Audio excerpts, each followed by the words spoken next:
Alright, ladies and gentlemen, kila mtu mzee Mbogi yote ndio tumekaribia X22 podcast hatari mzee, tuko kwenye town na kama kawaida unajua lazima ngamna jeshi mkuja nao kila siku. Jeshi yangu hii, watu wangu pande ya kushoto Jela nafsi huru hapa rais ndani ya Ikulu, pande ya kulia kuna mzingi Budesco ile wa kusko. Budesco sio kazi ni kusko. So hii wiki imekuwa ni wiki moja smart, imekuwa ni wiki fresh, mambo imekuwa mbili tatu mambo vula. Lakini sasa mimi na zogo tu ambazo ni zogo za hii wiki, ambazo ni zogo nimekuwa napiga tu observation yangu kisubmarine. Kawa mtu kawa mtu Wewe umepotea, umesikia ameingia mpaka kikwao ni chapotea. Nimekuwa na zogo, yani kuna itilafu makwere nini. Kumekuwa zogo tu zimekuwa mbili tatu. Ama mablanda tu zimekuwa. Na leo nataka tumurikisha watu wanaitwa makarao. Masanse. Mangati. Wakadinali wana ngoma yao inaitwa Manjege Masanse Wakwende. Lakini sasa hatutasema Wakwende ni kuna wale some of them ni family zetu ama some of them pia unapata ni watu wao tupigia mboka. Lakini pia kuna mboka huwa wanafanya zingine ni blanda tupu. Au si wanafanya mboka mbili.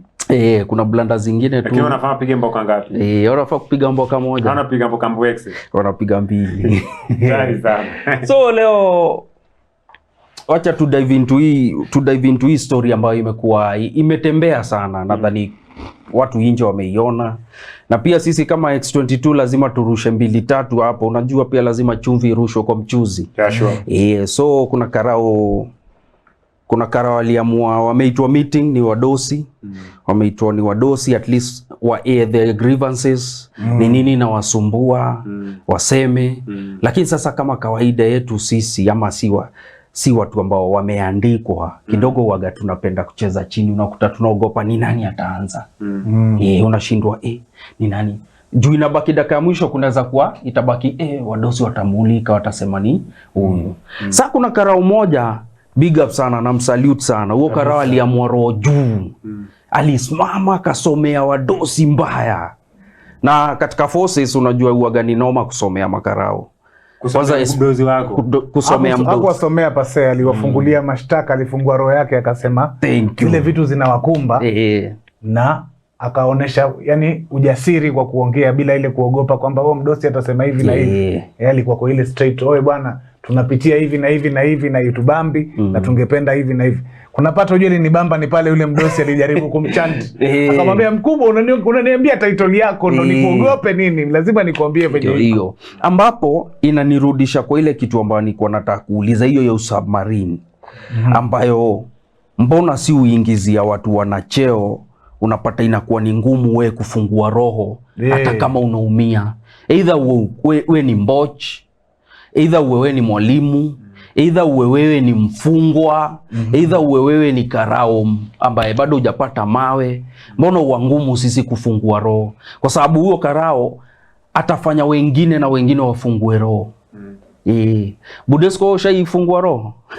Wewe umeona hapa Hamisi ilikuwa kwa anaingizia kumpongelea boss wake opposite. Usipishane na mdosi. Kuna vitu zingine. Juzi tulikuwa tunaongelea, sijui kama ni tulikuwa sisi ama tulikuwa tunaongelea watu wengine. I think ni nafsi. Ni nafsi ama tulikuwa na kitu. Okay, I don't understand, but kuna ile kitu uko nayo ndani yako yenye huwezi nunua. Kuna ile kitu uko nayo ndani yako yenye huwezi boro msee. Unanipata katiplo? So first of all ina depend na wewe mwenyewe. Unaona? Mimi kama Budesco, baadhi wacha nikwambie. Mimi kuna wakati nilikuwa nimeandikwa. Sasa niko na miaka mingi sana kama 10 toka uache hiyo mboka kuandikwa. Na unajua kwa nini niliacha? Mimi juzi nisomea 30 minutes na kusikiza na nisomea, alafu after umenisomea tena nifanye hiyo kitu ulikuwa unanisomea uongo. Budesco uongo. So upendi kusomewa? Mimi unajua kuna kitu watu hawajai understand. Kuna watu wanaona kama sijai kuwa resident kwa club. Mimi nimekuwa kwa resident club. Na tuko na witness, niko na wawili. Kuna DJ Fields. DJ Fields ni witness wangu.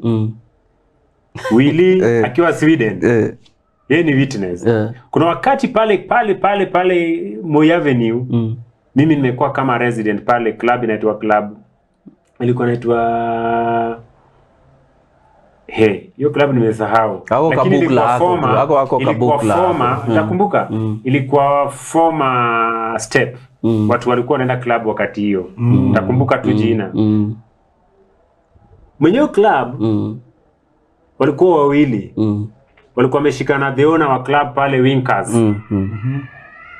Na bado yeye alikuwa jamaa alikuwa anaitwa Edu. Huyu jamaa alikuwa anaonanga yeye ndio kila kitu. Unanipata?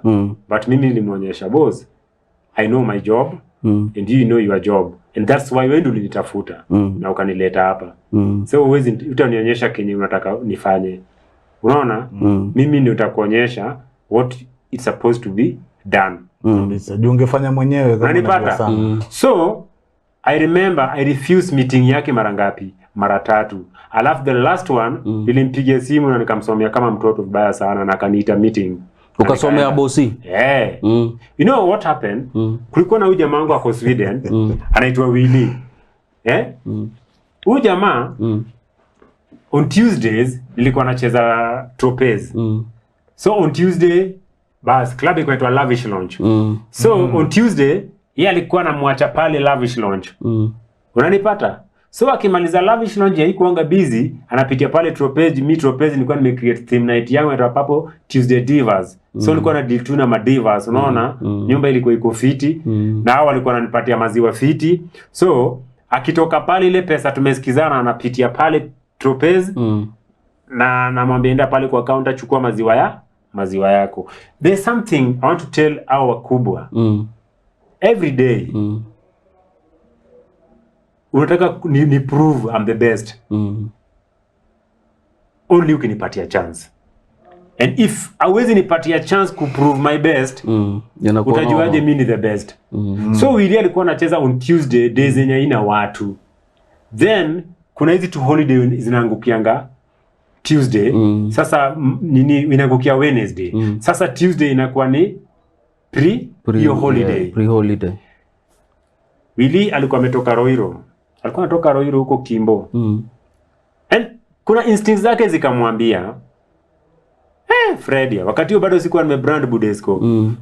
Fredia, manze sitaenda pale nipate kuna DJ mwenye ameletwa ama nini. Nikamwambia jana tumeshinda na Edu tukifanya kila kitu kwa club, unaona? Tukaset kila kitu and anajua ni wewe unacheza. Si unachezanga every Tuesday. Mimi nilikuwa nimeingia kwa corporate kitambo sana. Hiyo siku nilikuwa nje. Na nimepitia mpaka kwa club daytime. Tukaongea na Edu, alikuwa anashinda hapo. Nikaishia. Hakunimentionia anything about DJ wako leo nini, unaona? So this is what happened. Mimi napigiwa simu na Willy, kulikuwa kuna rain. Amefika kwa club anapata DJ alikuwa anaitwa DJ Snow. Amepiga setup yake ya pale Tana. Unajua DJ anatumia Tana, DJ hatari, unapata. Akitumia turntable noma. Tana, unajua hata ukiwa na mambo ya madem alafu usikio dem kuna CDN. Kwa hivyo in short unaona dharau ma DJ wa virtual DJ. Watu software. Taingilia hiyo. Atoke hapo. Sasa mimi nilisikia uchungu. Long story short, ukakuja. Nikasikia uchungu nikapigia huyu mdozi.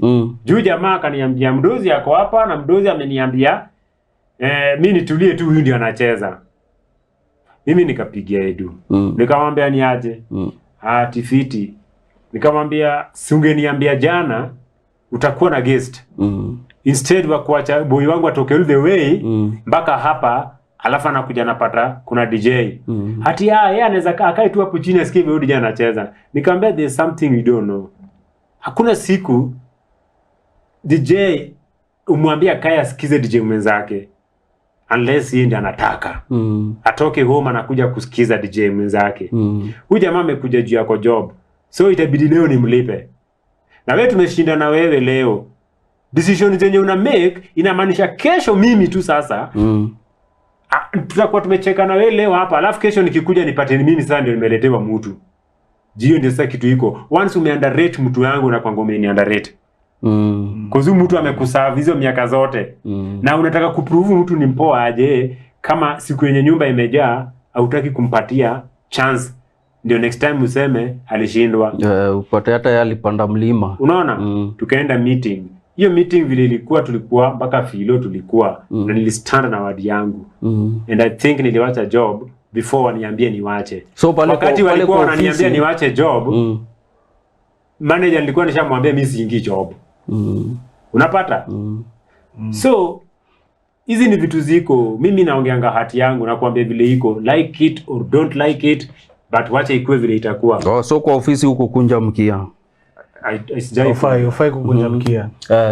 So in short unafunguka unasema vile iko. Kama venye iko. Yeah. Consequences zifollow later. Alafu unaona hata tukirudi kwa story yao Karao alikuwa yani kitu very deep ambayo ina affect karibia Karao wote. The entire force. Ndio maana wase walikuwa wanampigia makofi kwa sababu pia wameshindwa wanashindwa kuisema. Wanashindwa tutaanzaje, ni nani wa kuanzia. Nataka mtu ambaye nini hata ukiangalia hii before maandamano kuna ule dem fulani alikuwa Shakira. Si Shakira. Kuna dem fulani ni governor wa sijui Laikipia ama sijui ni wapi. Alikuwa wamewasafirisha do, wakachukua do zao sijui wataenda sijui Australia kusoma nini. Alafu wakakula hiyo do. Mandago. Gavana ule wa LD. Kuna dem fulani huyo dem sijui anaitwa nani. Sio Laikipia, ni ule Sigoi huko. Kwa sababu kina Ruto. Yule dem alistand pale akapiga akafight for the parents wale wameuza mashake. Kabisa. Na alikuwa na uchungu na aliongea kitu ambao kwamba mara nyingi unajua ukweli inauma, lakini pia watu wana shy away from kuongea ukweli. So unapata unafinyiliwa. Lakini uko hapo tu yani una maintain unasema uzoe, lakini mwisho wa siku uende unaumia. So in short tunaweza sema Joe kama ni kubonga bonga speak up wakati yote inabaki ati kuna ngori kabisa. So ndio nauliza nao wa madosi wakuwa wakisikiza ama pia nao wakuwa unajua kuna madosi wa watiaji zao ni kuangalia huyu ndiye ako na kierere sana, wacha tuchukue. Watu wengi react kwa ukweli kwa njia tofauti. Mimi pia nishajipata kwa situation kama hiyo nikawa blacklisted juu ya kuongea ukweli. Tumefanya kazi, jamaa ikifika mshahara sasa hataki kutoa do. Sasa wale watu tuko nao wanafikiri wacha tu nyamaze ndo tutakuja tupoe kazi nyingine ndio kesho tupoe job. Mimi nilikaa nikaona kweli mimi nataka kuandikwa kazi na huyu jamaa kama hivi ndo anatutreat from the go. Haitakikani, wacha nimwambie. Nikafungua roho yangu na nikamwambia, na watu wengine walikuwa ushaona watu wanakufuata kwa inbox behind the scenes. Hawezi ongea hapo live akisikia, lakini wanakufuata basi umefanya poa mwambie. Lakini hiyo kuwa na hiyo courage ya ku face ile nini face to face. Mdosi pia venye ataichukulie, lakini wewe uwe pati yako ushacheza. Si tena ubaki behind the scenes unalalamika tu. Unasema kwa hivi na vile na nini. Umejua kitu iko deep na wewe. Sisi watu tumelelewa ushago. Mimi si bombe. Sisi tumelelewa ushago. Si mtoto nyoso, wewe si mtoto wa Serela. Sisi tumelelewa ushago. Na unajua ukilelewa ushago, alafu upate hakuna maparo. Maparo, unajua unaweza kuwa umelelewa ushago na magadi sama nini. Kuna ile kitu sasa mkigrow msipokuwa farm. Mnaweza enda hapo mkiwa kubwa hamna ini. Kwa sababu tuseme mzazi amekufukia myanga. Unanipata? Ukifika ile sasa nafsi unataka kujenga au hata hiyo place ya kujenga. Hapo itabidi uko maana. Unanipata? So kuna kitu iko ndani yako. Unaweza kuwa mmezaliwa vijana wangapi? 3. Ama wangapi? Ama mtu 4. But kwa mtu 4 kuna mtu mmoja tu. Mero juu. Hiyo iko tu ndani yake. Yaani hiyo ni nature. Yeye anaweza enda mpaka face ule babu, ule mkubwa wa mababa yake akuja kuambia mzae kenye unafanya si mzuri. Na mimi nawaambia leo, kama hii ndio itafanya mniue lakini mjue si kitu poa. Kweli. Unanipata? Hao watu wakwangi wajinga. So kubanja muhimu. Na ndio unaonaga wana growing wakimwatch. Huyu jo. Tuangalie huyu. Na huyu kuna ijakifika hii mchezo tunacheza tutacheza. Na watiaji maanko wengine watiaji wako zile za huyu atakuja tusumbua huyu. Yeah. Ndio. Unajua ile game unacheza katipula I don't know. Uko na tu vifaranga. Mahali unakaa. Niko na vijana, niko na watoi. hawa toi hawako the same. Hadi kweli. Kuna mtoi kwa watu wanaweza kukuface at the certain age yako. Na kuna wenye watashindo sikia vile nani anauliza dadi. Kweli. Sasa unaona kwa hiyo kambi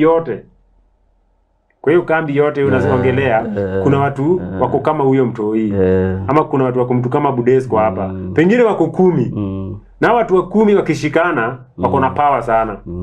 Na ndio unaona hata kwa hizi military unapatanga kuna wase wanaweza differ. Waseme sisi tu side na hiyo government. Sisi tuko kivyetu. Sasa vita ianze between kwa military kwanza. Hao wakishinda itabidi sasa ile kitu wanataka ndio ifanyike huko. Kweli. Na ndio maana muupenda X22 inakuwa na wise men, 3 wise men ambapo tukisonga unajua mimi leo tu hii episode ya leo ni ya mazogo tu tupu. Ni ya zogo tu tupu. Na sio. Kuna karao fulani. Tupu ni zogo, yani ni kumenuka hatari tu. Kuna karao. Hata ndawasomea. Kuna karao fulani. Officer in charge wa hapa Zimmerman. Police post iko Kasarani. Anaitwa nani? Isabella Baraza. Isabella Baraza amepigwa 2 years consecutive jail term. Kwa sababu gani? Na amepigwa na cumulative fine ya 650k. Hiyo analipa pamoja na kuserve hiyo term, sio? Pamoja na kuserve hiyo term. Kwa nini anaserve hiyo term? Sentence ya kwanza ile amepigwa nayo atalipa kaso 3 kwa count 1. Ama aserve 1 year imprisonment. Akidefault kulipa hiyo ganji.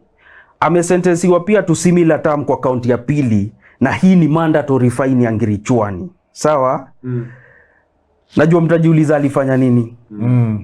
Madam amekuwa tu na shida moja. Yeye ndio officer in charge pale Zima. Sasa kazi yake ilikuwa moja. Accused person wakishikwa wakiekwa pale cell, ndio kesi yako anachukua file, anaangalia kesi yako, anaona vile iko, then anakuitisha ganji. Meshika anakuitisha ganji, si fine, tango. Anachukua tango, alafu hiyo ngori aupelekwi kotini. Ama pia anabaki anakukalisha kupeleki kotini ndio utafute ile do. Umepata?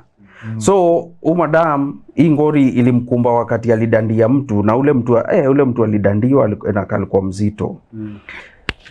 The police officer alikuwa charged na illegally detaining suspect at the police post. Investigations ili reveal kuwa ali request bribe ya ngiri 10 kufacilitate negotiation between complainer na the suspect mwenye alikuwa amearestiwa akadetainiwa kwa ile police post. Na alikuwa amemlazimisha kulipa ngiri 1 na chwani without justifiable reasons by the officer. So hii alishikwa ni EACC ya corruption. So tukiongelea hii story, ushaishikwa? Mimi nishashikwa. Ushaikuwa pale police station? Nishaikuwa police station, nishaikuwa mpaka remand. Sasa before tuende na huko juu kabisa, ukiwa hapa police station, ushaitishwa do ndio uachiliwe? Ushaikata? Ushaikata keki ndio uachiliwe? Nishaikata. Lakini niliramba. Ambapo si right. Sasa nikwambie juu nauliza hizo swali. Si right vipi? Na left. Si right kwa sababu ido si ati unafaa ufuate the due process ya sheria ndio uende mpaka kotini. Sasa sikia. Unasema huyu amekata justice kwanza. Corruption is only corruption. I think this is here's the thing. Na sisi raia ndio tujuangi rights zetu. Juu tungejua rights zetu. Mimi umeniuliza swali. Mimi nishaniapenia. To be sincere, mimi nishaishikwa. Na ukakata keki mbaya. Assault nilikuwa nimechapa wase vibaya sana. Nilikuwa nimeshaichapa mpaka ulimi katika. Mzee ulikuwa unalima watu. Umejua umekuwa bubu. Ulimi katika huwezi kesi na mimi. Kesi unajua ni bubu. Hapo hujajua. Umelima mtu mpaka amekuwa bubu. Na kwa mtu mmoja. Walikuwa watu 4. Na mimi nikaingia ndani. Nilikuwa kichwa ngumu wakati hiyo, siku hizi nimelegeza. kuna kitu ulikuwa umeongea juzi. Sometimes it's good kuingia hapo. Acha mtu akojole hiyo ndoo. Hiyo ndoo. Akirudi, arudi kwa sense. Because now sasa kama wewe ni mfano mwema huku rudi ukiwa vile. Umang'aa ilipungua. Saizi hata nafsi anaweza niongelesha nini? Nafsi mwenyewe ashashikanga nare wakati mwingine hapa nikamwambia nafsi kuja. Nikamwambia tulia. Wewe usikasirike. Wewe tulia. Relax. Haya, wacha mwenye anakasirika na wewe akasirike. Alafu tuende. Unaona? Wakati kwa nini namwambia hivyo? Wakati uko kwa hasira unaweza fanya judgment moja. Na alifanya hivyo, na actually ilienda vizuri sana, unaona? Kweli. Then ningemwacha kwa nafsi. Nafsi, mimi kijana wa Magongo, na nacheza na bibi huyu. Unaona? Hajui mimi ni wa Mombasani, ingekuwa ni noma. Kweli. But at the end of the day, hiyo kitu nauliza ili happen.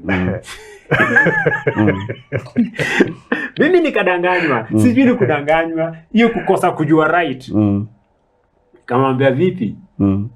Kesho unafaa uende kotini. Option ni 2. Utoe 6,000 ili kwa kitambo. Utoe 6,000 uende home. Na ukitaka hiyo pesa yako, kesho ukuje, unanipata? Ukuje uchukue hiyo ngiri 6 yako, uende kotini. Mimi nikakaa chini. Na mimi juu niko na feel niko na rights. Juu mimi ya watu walikuwa watu wa 6 na watu nilipiga ni watu wa 4. Mimi na feel. Si mimi ya watu walikuwa wengi na mimi niko mtu mmoja. So nilikuwa nafanya ile tuanga self defense. Mimi nikarudi nikalala, nilikuwa nimekaa cell kama siku 4. Nikarudi nikalala. Karauka kapanga line pale asubuhi 6 inafai kupate hapo kasa tu. Ngiri yangu 6 nikadungwa nikaeka kwa mfuko. Naenda kotini. Hata tuende. Bro, hata ili ningewacha hiyo ngiri 6 iende. Mimi nilikula 18 good months kwa hiyo remand. Kula 18. Kisukuma kabisa. Gastoleria. Sasa ndio ambapo nauliza hivi, ingekuwa sasa tuseme kama huo mdosi wa Zimmerman Police Station angekuwa ndio bosi na amekupata na amekwambia ukate umpige hiyo do, ungempatia hiyo ngiri so moja na chwani? Ndio mimi nakwambiaje, corruption is only bad when it's not in your favor. Ikiwa inakufavor ni connection. Utatoa. Ambapo wewe una support. Ukijipata kwa noma, wacha nikuacha mimi Wakenya wote, ukijipata kwa noma na unaweza ukajitoa kwa hii noma kutumia nini do yako umekata, hakuna mtu atakataa. Wanasemangaje na sasa unaona huyo karao amejipata tu kwa noma, lakini ni kitu asiati na penalty, it's a special case ina happen hapo, ni kitu iko. Unajua wanasemangaje na hata wacha hapo paka hapo ukishafika kotiko kwenyewe kuna paka bado iko. Anajua huyu. So watu wanakata. Na haijalishi ni magnitude ya hiyo kesi. Hata hiyo kuna wacha hiyo sijui jamaa sijui walipigana sijui nini. Kuna mpaka mtu mwingine amenyuri ya watu, unaona? So story inapotea hivyo. For you Kenya to get justice you have to part with something. See, not necessarily. No, that is not justice. And if you wait, kwa sababu justice on your side is not justice on my side. If you wait for the justice, unaona? Let me tell you one thing. Ukiwait for justice inaweza kaa miaka na miaka kabla ikuje. Kuulize swali before nikujibu. Mwenye ameshikwa na mwenye ameshikana kwa watu wawili karau sikiza nani sana? Wanasikiza mwenye ameshikana. Mwenye ameshikwa juu hiyo ndiye anaweza toa, ndo customer huyo ndiye anaweza toa kitu. Katiplo wewe umekuwa na mabeste wangapi makarau ukiwa uko ndani? Juu unaweza toa maziwa utafute njia ya kutoka, but yule mtu amekushika hata wananga haja na yeye. Wewe ushatuletea wateja ni nini tena? Unanipata? Ndio unaona cases mob when you talking about justice. Unaona unaweza kufa kwa hiyo jela bila justice kupatikana. Kweli unaweza dedi hapo. Na unapata wale watu wanakufanga jela wote ni ma innocent. Wewe umekuwa huko ndani umejua. Kweli. Unaona? So me I think lakini si wote wako innocent. Wengi. Ndio maana kuna mbogi lakini percentage kubwa ni ya wale wasoko innocent. Percent kubwa. Na wengine ni maframing kibao, kufremiwa sana. Unaona kuna kitu kingine. Kuna Haya sawa, kama Kizobi. Haya unaona sasa tukiongea ukweli vile unaniuliza swali kama tunaongea tunatafuta justice. Mimi nakwambia sisemi ati justice ni mbaya. Ni poa. Ikifuatiliwa ni inavyofaa. But at the end of the day Kenya yetu Hakuna Kenya yetu. Hii inawezekana. Kenya yetu kidogo. Kenya yetu nilikuwa juzi tumeongea hapa. Hata saa hizi wamuke tu pigezi light ta uvunje kila kitu mpaka hizi kamera. Unaona? Kitu ya kwanza naambiwa siwezi nikakushika kama sija report, si ndio? Niende report. Haya, waanze kufanya nini? Investigation. CCTV ndio hii hapa. Inaonyesha Katipula alivunje kitu. Hii investigation inaweza fanywa mpaka muda gani? Siku hizi kwanza kuna mambo za hiyo kwanza ni deep fake. Hiyo investigation wanike. So when you talking about justice, unamaanisha justice ipi? So wakati naongelea hii justice nilikuwa na based on hii story ambayo nimewapatia ya huyu madam ambaye anazuia haki kutendeka na sheria zile zimewekwa kufuatiliwa, kwa sababu yeye anakata hii process pale. Anakuwa yeye ndio judge, yeye ndio prosecutor na yeye ndiye anamaliza kila kitu. Kwa sababu gani? Unaweza pata hii kesi amekuweka hapa hizo siku zote, amekudungisha hema cell. Kumbe anakudungisha hema na ungekuwa ushaenda kotini, na hata labda kotini ukaenda ukapata hata umelipa fine ndogo. Huyu mtu amekuitisha ngiri 100 na chuani, tuseme mfano, ama amekuitisha ngiri 15. Na kumbe hata kotini hiyo ndo hata ungeitishwa. Watu wajua, kuna mtu ako behind the scene. Yenye uoni. Sio hiyo madama ako na mkubwa wake. So ni chain. Hii kitu ni chain. Na ni kitu inaulizwa. Kwako leo imetoa ngapi? Uko na kina nani hapo?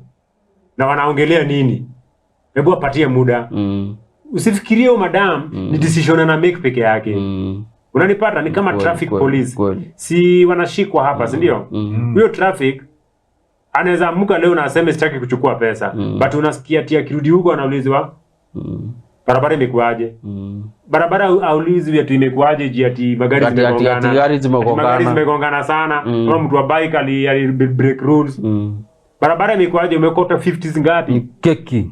Umekata kichele inatosha naje? Pale mwanzo unaona, I think huyu madam kama kuna ile kitu yenye tuliongelea topic ya kwanza.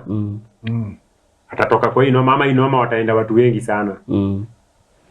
Unaona Katiplo? Lakini sasa unaona hapa yeye ashabeba msalaba. Kwa hivyo ameendana na noma ambayo ameendana na noma ya mdosi wake. Je, ana ile kitu yenyewe ulikuwa unauliza Budesco wewe unaweza simama uongee kivyako. Angesimama, angeinua mkono, aseme pale vile inakuanga, si ndio? Ama kwa defense yake. Exactly. Angeka kwa defense yake aseme. Angepanga majina. Lakini sheria inasema ukikosea Budesco umekosea, utasema ati nafsi aliniambia nikosea. Sikatai. Unajua hiyo design. Lakini sasa unajua sababu sheria inasemaje? Wewe si ulichukua kiapo kama kuingia kazini. Ulikuwa unajua sheria za kazi ni gani? Kweli. Unajua kwamba unafaa jamaa umpeleke kotiko after how long? Kweli. Si ndio? Unajua wewe personally. Achana na wewe mtu mwingine, hiyo ni case different. Ile huwezi anza kurusha hii noma kwa mtu mwingine. Huwezi gori ni yako umeibeba. Kama vile yule madamu ule juzi ule wa kunyongwa huko Vietnam. Ilikuwa kwa yasema akona sijui kuna yeye ni mule, kuna wale wadosi. Lakini wewe ndio umeshikwa kwa ngori. Wewe ndio umepatikana kwa ngori. Kwa hivyo hiyo ngori juu umeingia kwa hii ngori ukijua ni ngori. Ushaniona?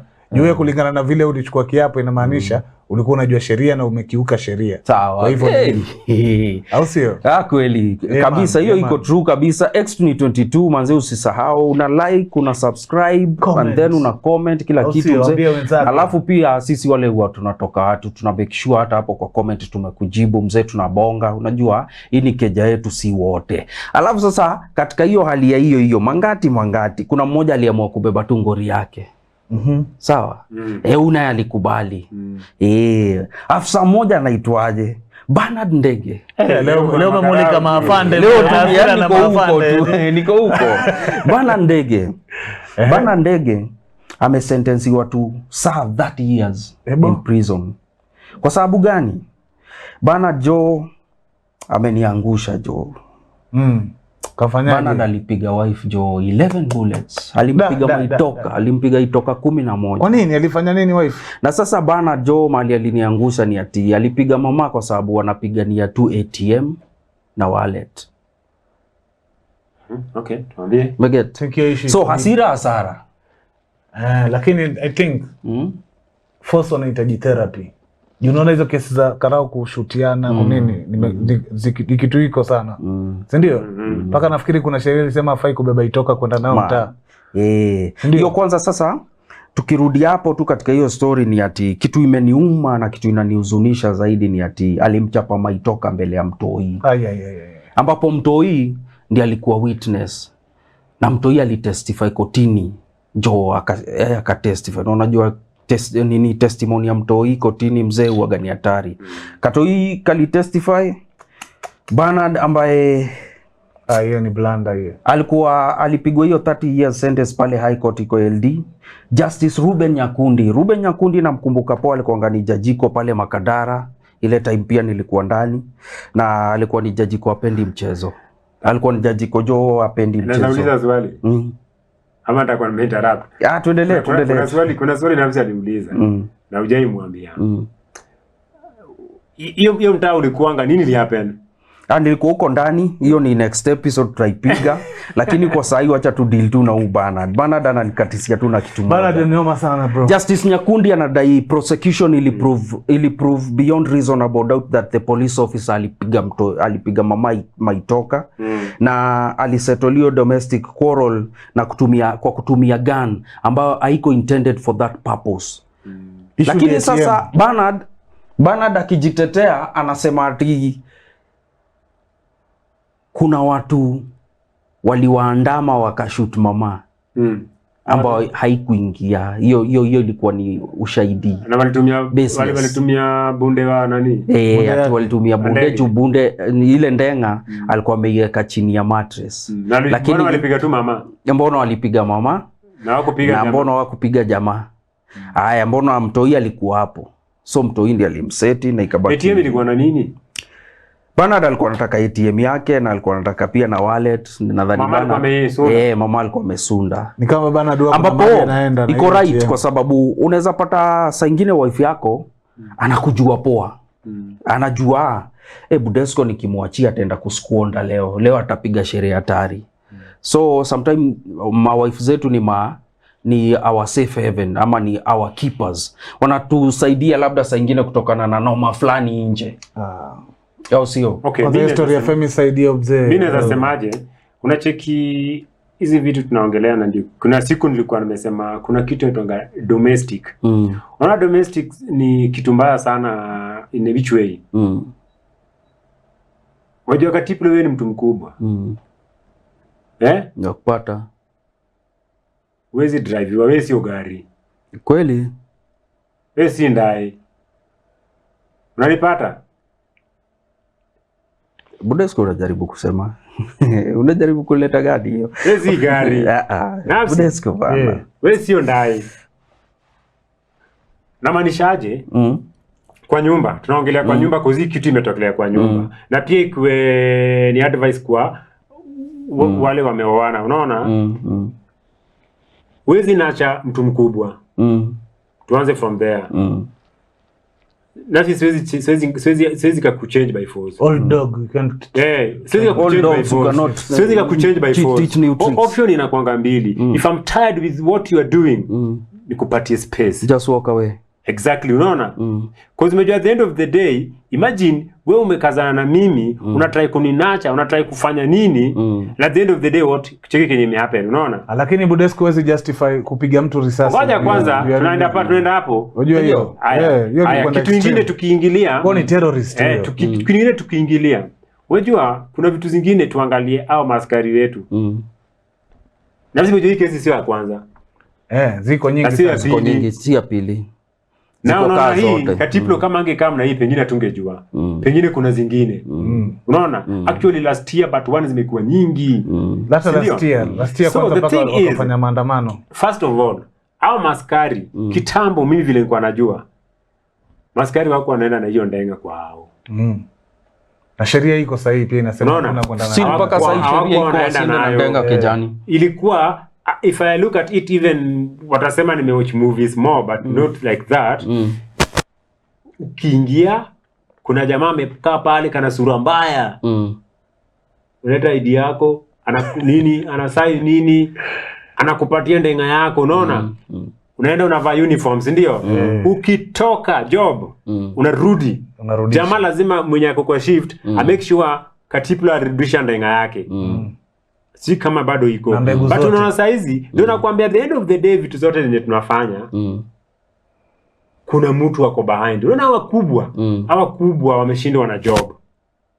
Kwa sababu umejua swali ni huyu msali anandenga kwa nyumba yake aje. Umejua makarao kitambo alikuwa anaishi kwa zile mabati. Siku hizi ndio unapata wengine wanaishi na sisi kwa estate. Servant quarters, wengine wanaishi ndio unapata wanaishi na sisi kwa my estate. Kweli. Unapata? Kitambo walikuwa wanaishi kwa hiyo mabati wanaishi hapo. Na umejua hawa wasee ni binadamu wa kawaida. Hawa wasee wanaanza kuvurugana hapa kwa nyumba na wapigana hizi risasi.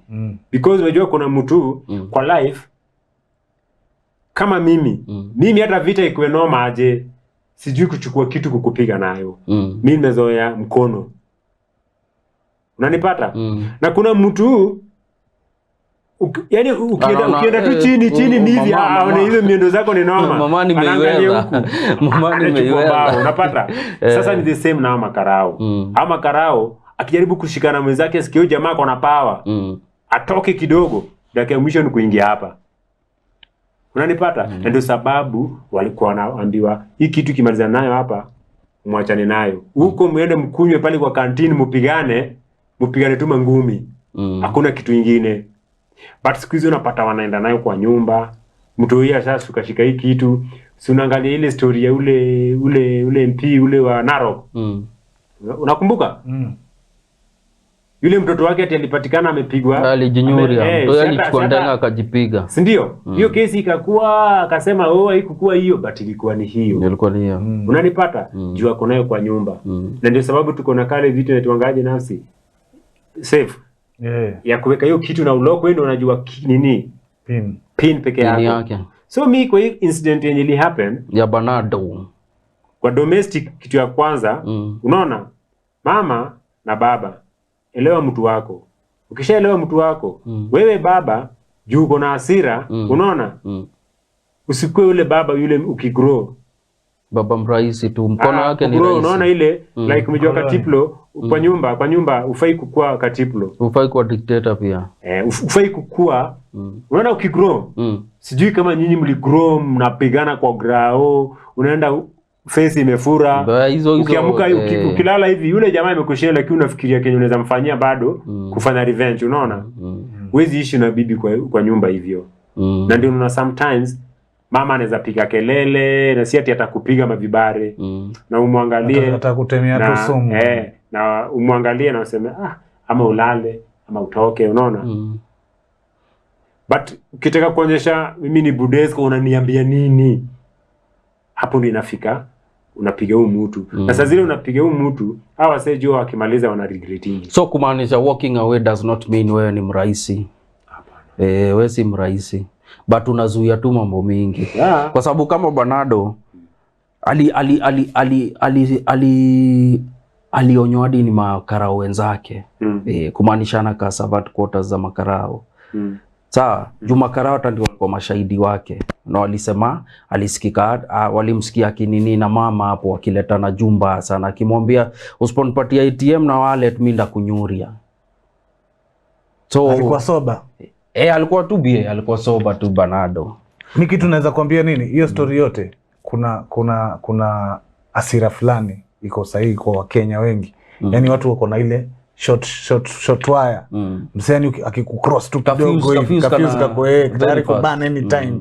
Ushanipata. So watu wengi wako hiyo short wire, yani watu wana frustrations nyingi na pressure na nini. So kujua kuchannel your anger to the right place ndo the most important thing. Ushakuta uweza kujibalance na kujiground ile time ambayo unasikia nimechemka. Uchemka kila mtu uchemka kwa sababu hiyo ni part of ile engineering ya binadamu, sio? Lakini kuna mahali ambao kwamba inafika unakwenda extreme, unafanya kitu ambao kwamba hata yani tena mbele ya mtoto, unaona? Hiyo ni kwanza hiyo joto inakatisia. Alafu tena ujue cases za wasee kufanyia manyonyo zimekuwa ni mingi. Yani unapata watu wanawanyuria tu, yani ile kitu kidogo watu washauana. Yani unajua hata mwisho wa siku muona believe kuwa msee mwenye anapiga gender tofauti na sisi ama women muona gani ni mnyonge. Anafaa kuchukua na memori hapo nje apigwe maeldi zingine huko nje mbaya sana. Ndio sababu kuna siku hizi vitu zimefunguliwa unawekewa nini? Watermelon hapo, unawekewa maglasi, lipa 1500. Unaingia unazivunja vunja. Piga. Kanyaga chini. Therapy. Fanye urudi poa, unaona? Urudi kwa nyumba, upate uko soba, unapata? Umejua, acha nikwambie, hizi vitu zina happen mpaka kwa watoto. Ushapata mtu amepiga mtoi akadai. Bana. Na umejua anaweza piga mtoi ya 5 bob. Juu amepoteza tu. Lakini utapata issue si hiyo 5 bob. Issue ni huyu ana hasira iko nyingi, sasa amepata mahali pa kutoa hiyo hasira. Sasa hiyo tu ni hiyo trigger, alipata tu hiyo trigger ikakuwa sasa ndo react nini. Sasa imagine huyu jamaa anaweza fanya, huyu jamaa ako na crown, anaweza kafanya hivyo raia huko nje bado. Juu kama sasa tuseme mfano huyu jamaa hata ingekuwa si kijani. Extrajudicial killings kibao zina happen kwa street. Sio mwenyewe unajua. Kweli. Unapata karau kwa kuna ile moja niliona video ameshoot mse alafu ana dance. Anajipamba hapo hivi. Ame dance yake yote amesikia raha kwa sababu amefanya kitu. Ati amenyuria mse sasa. Unapata huyo mse ni kijana innocent, tena ni kijana underage na nini. So unapata hizo ma pressure. Hao jamaa wanafaa, yani for me na feel wanafaa wapigwe therapy ile nyingine session. Kama hiyo design unasema walipiwe na gava, waingie wakavunje masahani na vijiko huko. Kitu kingine ambayo nimeona kidogo imelack kwa forces zetu ni community policing. Au kuintegrate na community bado inahitaji mtihani sana. Wanahitaji kiganjo, wasifunzwe tu kuhusu mambo ya policing. Wafunzwe pia mambo ya community, waingiane na community. Big up sana, kuna karau fulani alikuwa Mukuru kwa Ruben. Saa hii ako Dadaab. Karau alikuwa ameingiana na watu wa Mukuru mpaka walikuwa wanalia ati asiende. Hata kuna mwingine alikuwa Kisumu, ule alikuwa anaitwa nani mpaka ali retire huyo Buda. Kuna wajua wao ni binadamu tu. Kuna binadamu ambaye yeye ni muuni, amepata crown, na kuna mwingine yeye anajua kurelate na watu, anapata hiyo opportunity, anafanya kazi yake vilivyo. Na kwa wale makarao wanafanya mambo poa, manze big up sana. Kabisa. Na kwa wale ambao bado wako katika hiyo hali, hapa na hatuwezi kubali.